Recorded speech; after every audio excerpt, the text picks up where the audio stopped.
Hello and welcome to this week's news, and today we're going to start off with one of Capcom's most beloved cult classic properties, Onimusha, which may be getting a new release of some sort very soon. According to Reset Era, Capcom seems to have filed for a trademark for a brand in multiple regions around the world, indicating that this is a brand they intend to use for commercial purposes sometime soon. While it might be tempting to assume a full-fledged Onimusha revival is coming, it is also important to temper expectations. It could just, for example, be a re-release, a remaster, or a remake. It could even be a new mobile game. Capcom has been known to do that sort of thing in the past. Or just Onimusha merchandise, all of which would entail a new trademark filing. You just never know. Still, this indicates that Capcom is still viewing the brand as an active property. That alone should be cause for celebration and hope for Onimusha more than anything else. Nintendo has made the comeback of a lifetime with the Nintendo Switch, which launched last year, proceeded to break all sorts of records worldwide, attracted the most third-party support Nintendo has seen in years, and delivers some of the best games Nintendo has put out in a while. But a company like Nintendo is always working on the next big thing. So it should come as no surprise that they've already started researching new console hardware. In an interview with BBC, Nintendo's Shinya Takahashi dropped a snippet confirming that the company is always researching new hardware and that it has started researching its next console already. Nintendo constantly works on hardware, so we've been doing research and development, so you may see the new system sometime in the future, he said. Nintendo, of course, is not unique in working on their new hardware right after their old one is out. Sony and Microsoft are both also known for this, of course, and Nintendo's former rival Sega used to do it too, before it backed out of the market due to poor sales of the Dreamcast. Still, after the success of Nintendo's hybrid platform, it remains to be seen which direction it could go in next. Now let's move on to Bethesda, which has been doing its own E3 shows for a few years now, but every year, going into their conference, we've had a good idea of what we can expect. We knew that Fallout 4 and Doom would be showcased in 2015, for example, and we knew Dishonored 2 and Prey would take the center stage in 2016. Last year, we knew to expect The Evil Within 2 and Wolfenstein 2 at the show. But this year's show is the very first time we can't tell you what Bethesda might be bringing. There have been some unsubstantiated rumblings, a new Doom, new content for Prey, the mythical Starfield, but on the whole, there's nothing concrete to set our expectations. According to Bethesda VP of Marketing Pete Hines, however, the company will present a varied lineup of games across all platforms at E3 this year. Speaking to DualShockers, Hines said, "I couldn't give you any guesses as to what we're going to announce and when those games will be out. But I will say, we have a lot of new stuff to talk about at E3. Whether or not folks realize it, this is the hell on earth time for us with E3. We're in the midst of so much planning and work for all that content, but I'm really excited. I think we have a lot of stuff that folks are going to like. To my earlier comment, it's going to be a big mix of stuff that's all over the place. It's not going to be like all one kind of game or genre. It's going to be a lot of stuff in a lot of different areas, and hopefully there's something in there for everyone." Now we have full faith in Bethesda, and as earlier comments by Fallout 4 director Todd Howard indicated, there may be a big new game that's showcased at the show. However, judging by Hines' comments, it also seems we could be seeing a new Doom. After all, the old school Doom 2 did have the subtitle Hell on Earth. Could it be? Well, we'll find out at E3. Now let's come to Sony, which will have God of War releasing in the next few days. Sony has stated multiple times that the next few God of War games will follow the story of Kratos and his son and be set in the world of Norse mythology. But in case you wanted more assurance of that either way, here you go. Speaking to Finder, Sony has confirmed, yet again, that the next God of War game will also be set in the world of Norse mythology. Of course, without knowing what the direction of the new story is going to be, it is hard to guess at where SIE Santa Monica may want to go with the next few games. The Greek mythology God of War game saw Kratos steadily destroying the Greek pantheon. In God of War on the PS4, he looks to be a far more moderate and tempered person, and so far there's no indication he'll go on a rampage to take out, say, Thor or Odin, for example. Hopefully, questions about the direction for future God of War games will be answered when God of War launches exclusively on the PS4 on April 20th. With all the success that Sony has been seeing, what about Microsoft? Well, the one area Microsoft has been sorely lacking in, and we're getting tired of repeating this over and over, is their first-party support.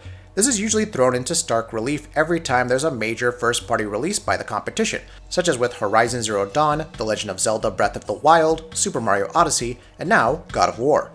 With the release of God of War, many Xbox fans are starting to feel antsy at Microsoft's total inability to deliver those kinds of high-quality exclusives. Responding to that sentiment on Twitter, Xbox boss Phil Spencer noted that it will take Microsoft time to build up their first party, but promised that they will have a first party that their customers deserve. This will include first-party games, and it was noted that Microsoft took time to get their services and hardware in place, and that their games will get there too. The time argument is a good one to make, except that it ignores that with 17 years in the gaming industry, Microsoft has had quite a lot of time to build up its first party. The cancellation of games like Lionhead's Fable Legends, Platinum Games Scalebound, and whatever limbo the new Phantom Dust seems to be on doesn't really help either. Anyway, talking about the future, a report last week discussed the upcoming PlayStation 5, apparently, and it's well into development. It also noted that the console was further along than might be expected. The report speculated that the console might launch in 2019 or even as early as later this year, which would be rather shocking, but it was only speculation and clearly noted as such. Of course, that hasn't stopped people from seriously considering that the PS5 was going to come this year. However, now, thanks to a report by Kotaku's Jason Schreier, it appears as though the 2018 release date was a pipe dream more than anything else. Schreier interviewed multiple developers and publishers in the industry, third-party as well as Sony's own in-house partners, and it sounds as though while work on the PS5 has begun, the console is decidedly not due out this year, or maybe even next year. It sounds like it's more primed for a 2020 release date for now, though his sources were all quick to note that with a project this size, dates change all the time. So for the foreseeable future, PS4 and PS4 Pro owners don't have to worry about upgrading their consoles. For now, Sony will stick with the PS4 family. It's been almost 5 years since the launch of the PS4 and Xbox One. What this means is that their successors are on the horizon. As the earlier report indicated, even if they don't launch anytime soon, they're on the cusp in active development and will be out in the next couple of years, presumably. What will these new consoles look like? One point of speculation has often been that they may move to a digital-only model, eschewing physical media entirely. However, according to Andrew House, who formerly used to lead Sony's PlayStation division, that doesn't seem likely. Speaking at the GamesBeat conference via TechRadar, House revealed that he was of the opinion that both these consoles will still use discs, mostly because consoles continue to break into developing markets like India and China, where physical media still reigns supreme. I don't have any firm knowledge on this, but my sense is that you will see the disc around in the industry for a while. If you're going to tap into some of these developing markets, then allowing for that more traditional physical purchase model as an option is probably no bad thing, he said. In spite of this, House revealed that he expects game streaming to nonetheless play a major part in the next generation of consoles. If you look back at console gaming history, there are certain inflection points that allow for the industry to be upended and for new participants to emerge. One of those, he said, is when you have a wholesale shift in the distribution method. In content-based industries, that is what is creating barriers to entry for people to come in. So other than the technical challenges, there's no reason why game streaming can't be present in games in the same way that we've seen in the music and film and television industries. Sony, of course, already has PS Now as a streaming and delivery solution, which may be informing House's opinion and take on this matter a little.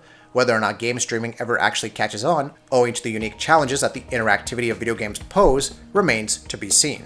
And finally, to the surprise of almost no one, Sega will be releasing HD ports for Shenmue 1 and 2 later this year. They will arrive as a single package on PS4, Xbox One, and PC. Listening to fan requests and taking special care to port the games in accordance to fan expectations, Shenmue 1 and 2 HD will feature modern controls as an option. Classic controls will still be present in case you want the authentic Shenmue experience. English and Japanese voice tracks will also be available, so it remains to be seen if the infamous Sailor Inquiry lines will sound better in Japanese. Such a move was expected though, since Shenmue 3 is in development for PS4 and PC currently. It's a good way to familiarize new fans with the series and let them know what to expect. That being said, does an Xbox One version of the ports mean that Shenmue 3 could come to the platform in the future? Time will tell, but it's certainly not impossible. That'll be it for this video. If you like what we're doing, please go ahead and subscribe, and we'll see you next time.